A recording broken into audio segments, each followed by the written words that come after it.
Muy buenas, profesor. Somos el grupo número uno y los temas de hoy son la ecología social, la alternabilidad y principios de la despersonalización del poder.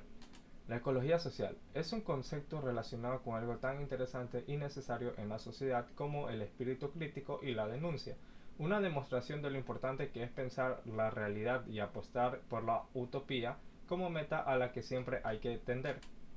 También conocida como ecoanarquismo, la ecología social es una corriente filosófica y política que bebe del ecologismo y del anarquismo. Su padre fue el estadounidense Murray Bookchin de 1921 a 2006, uno de los pioneros del movimiento ecologista.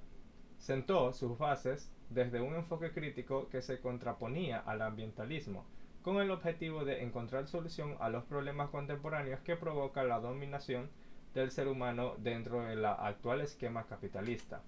La ecología social aboga por un enfoque humanista del medio ambiente desde un punto de vista alternativo al de la época, que separaba los problemas ambientales de los sociales, propio de los años 60 y 70, aunque hoy en día las cosas tampoco han cambiado demasiado. Como primer ecólogo social, Buchin propone una visión global, una relación holística entre los seres naturales, lo que incluye al ser humano. Su equilibrio se conseguiría mediante la autorregulación sin intervención que, lejos de ayudar al planeta, estaban provocando problemas ambientales.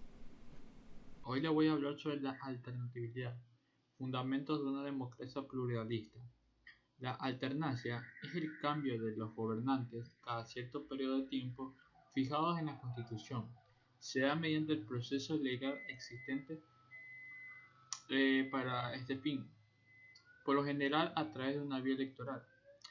En una sociedad coexistente existen dos tipos de sociedades, lo que son los partidos y movimientos políticos, que tienen en propuesta para el incremento del país desde su ideología y desde las clases sociales a que representan. El principio de la alternabilidad establece que estos sectores políticos tienen derecho a participar en un proceso electoral con las mismas oportunidades para todos de forma libre, en igual de condición y en un entorno de paz y de respeto. Al ser la alternatividad un mecanismo de expresión de la pluralidad social y política, es fundamental respetarla. A continuación voy a hablar sobre la alternabilidad y la democracia. En el Ecuador coexisten diversos partidos políticos, unos llamados de derecha, otros de izquierda y otros que se califican a sí mismos del centro.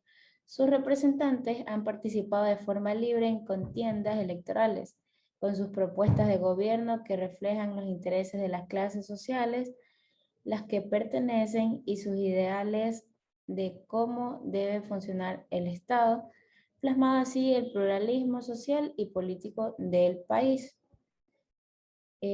También lo que es la alternabilidad y la democracia, pues tenemos que es un principio básico de la democracia que impide que los gobernantes se eternicen en el poder, es decir, que duren más tiempo de lo que realmente está establecido o que de tal manera se siga religiendo de manera indefinida. Y limita la personalización de estos. El recambio de los gobernantes permite que nuevas ideas y frescas se pongan en escena para dirigir el rumbo del país dentro de propuestas distintas a las del grupo del gobierno. Principio de la despersonalización del poder. Cuando se tiene poder, sobre todo a nivel político, hay una fuerte creencia de que este corrompe y vuelve a la persona que lo ostenta ambiciosa y desmedida en sus acciones. Por esto, en los últimos siglos se ha fomentado la idea que implica al poder asociado como una persona, pero que ésta no puede poseerlo todo el tiempo que desee, o que éste va con un cargo y no con la persona en el cargo.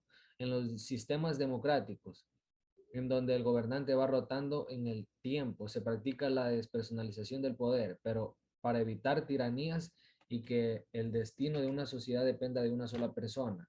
Describe la posibilidad de permitir una pacífica alternancia en los líderes y partidos políticos que ejerce el poder político. Protocolo es la ceremonia, entregas simbólicas, juramento presidencial y la toma del poder. La despersonalización de poderes en el Ecuador. La alternancia no se encuentra dentro de los elementos constitutivos del Ecuador.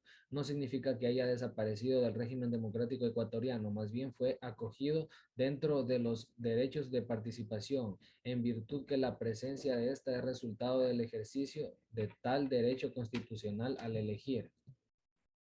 De la despersonalización del poder. ¿Qué es el poder? En la sociedad se construyen relaciones humanas, algunas de ellas son antónicas, por lo cual, de no existir algún tipo de control, podrían provocar la autodestrucción de esta sociedad. La distancia que regula la sociedad es el Estado, que a su vez es administrado por un gobierno. Esta ubicación por encima de la sociedad asigna a los gobernantes el poder sobre los demás. El poder es la facultad, habilidad o capacidad de ejecutar algo. En el caso de gobierno de un país, es la facultad que le otorga el pueblo de los mandantes para que en representación suya pueda cumplir con un plan manifiesto, asignándole la autoridad de controlar y dirigir y asumiendo las condiciones de obedecer, respetar y colaborar. En democracia, los gobernantes se han cambiado cada cierto periodo de tiempo, lo que permite que no se internecen en el poder y que roten. Así, nuevos grupos pueden alcanzar el poder y desde ahí realizar un buen gobierno que atiende a las demandas de la población que el gobierno anterior no pudo llevar a cabo. En una sociedad democrática, el poder en este pueblo es que a través de su decisión elige a sus gobernantes para que desde en ese estado dirijan en la vida de la sociedad, con base en propuestas expresadas que fueran el agrado del pueblo y que hicieran en ese les dé su voto. En periodo de la elección se presentan varias propuestas de diferentes partidos o movimientos políticos en las que se visualizan en metas y proponen alcanzar en su gobierno si llegarán a ganar. Junto con las estrategias, estas propuestas responden en una línea ideológica y a los intereses de clase del grupo de diseño. El pueblo, cuando vota por un gobernante, elige cuál de estas propuestas es la que desea que se haga realidad y oriente el rumbo del país. En el trabajo, el mandatario, una vez electo, es implementar su plan de gobierno junto a un equipo de trabajo de su confianza. En democracia auténtica, un mandatario jamás debe imponer sus criterios personales a sus intereses por gobierno. Llegar al poder es una gran responsabilidad que conlleva trabajar por el beneficio de toda la población, sea la que eligió o no. El poder personalizado implica que la voluntad del jefe es la que se cumple con base a sus consideraciones, intereses o deseos. En democracia, quien ostenta el poder debe pensar y actuar por el bien común, por lo tanto, debe de despersonalizar el poder. Gracias.